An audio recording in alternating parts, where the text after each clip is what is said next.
Hello, welcome to our classes. Good morning. हम लोग class 10 science UP board exam 2024 की तैयारी कर रहे हैं। इसमें जो इम्पोर्टेंट क्वेश्चन है जो आपके 2024 में आएंगे, 100% चांस है कि क्वेश्चन आएंगे, उसे हम पढ़ रहे हैं। तो आज का क्वेश्चन हमने क्या लिया है, ऑक्सी शोषण अनाक्सी शोषण, या ऑक्सी शोषण को हम क्या बोलते हैं, वायवीय शोषण। वायवीय शोषण इसमें इंग्लिश में एरोबिक रेस्पिरेशन, और अनाक्सी शोषण को क्या है, एनएरोबिक रेस्पिरेशन, या इसे अवायवीय शोषण भी बोलते हैं। इसमें हम सबसे पहला अंतर क्या देखेंगे, जो ऑक्सी शोषण है यह शोषण ऑक्सीजन की उपस्थिति में संपन्न होता है। इसका मतलब क्या है कि ऑक्सी शोषण में ऑक्सीजन की उपस्थिति जरूरी है, अगर ऑक्सीजन नहीं होगा तो ऑक्सी शोषण नहीं होगा। अनाक्सी शोषण में क्या होता है कि इस शोषण में ऑक्सीजन की उपस्थिति जरूरी नहीं है। इसका मतलब क्या है कि यह शोषण ऑक्सीजन की अनुपस्थिति में संपन्न होता है। इसमें दूसरा अंतर देख लेते हैं कि इस प्रकार के श्वसन में पहली अवस्था कोशिका द्रव्य में होती है तथा दूसरी माइटोकॉन्ड्रिया में संपन्न होती है, तब जाके ये ऑक्सी शोषण संपन्न हो पाता है। लेकिन ये अनाक्सी शोषण है, इसमें देख लेते हैं कि इस प्रकार के शोषण में संपूर्ण क्रिया कोशिका द्रव्य में ही संपन्न हो जाती है। मतलब इसकी पूरी क्रिया जो है ये कोशिका द्रव्य में ही संपन्न हो जाती है। इसमें माइटोकॉन्ड्रिया की आवश्यकता नहीं होती है, किसमें, अनाक्सी शोषण में। तीसरा अंतर हम देख लेते हैं कि इसका उत्पाद, मतलब कि इसका अंतिम उत्पाद जो है, ग्लूकोज अपना टूटता है तो फिर उसके बाद उसका अंतिम उत्पाद क्या हुआ है, जल तथा कार्बन डाइऑक्साइड होता है। अब अनाक्सी शोषण में इसका उत्पाद क्या होता है, इसका अंतिम उत्पाद एथेनॉल, कार्बन डाइऑक्साइड या लैक्टिक अम्ल होता है। तो ये जो लैक्टिक अम्ल है ये क्या होता है, ये मांसपेशियों में पाए जाते हैं। जब हम जैसे हम एक्सरसाइज करते हैं तो हमारी बॉडी के जो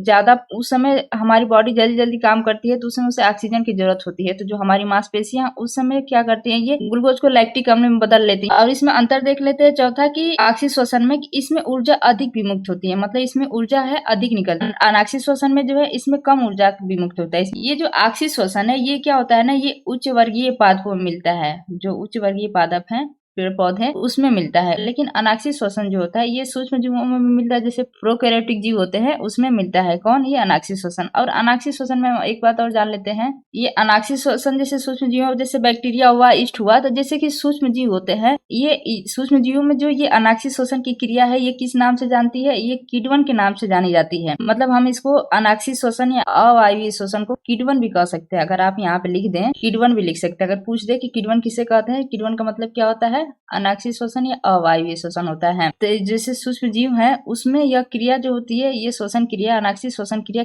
इस नाम से, ये किण्वन के नाम से जानी जाती है। इसे अनाक्सी शोषण वहां पर नहीं, वहाँ किस नाम से पुकारेंगे इसको, किण्वन के नाम से कहलाती है। तो इसलिए यहाँ पे लिखा है सूक्ष्म जीवों में यह क्रिया किण्वन फर्मेंटेशन कहलाती है। Thank you for watching. Please like and subscribe my channel.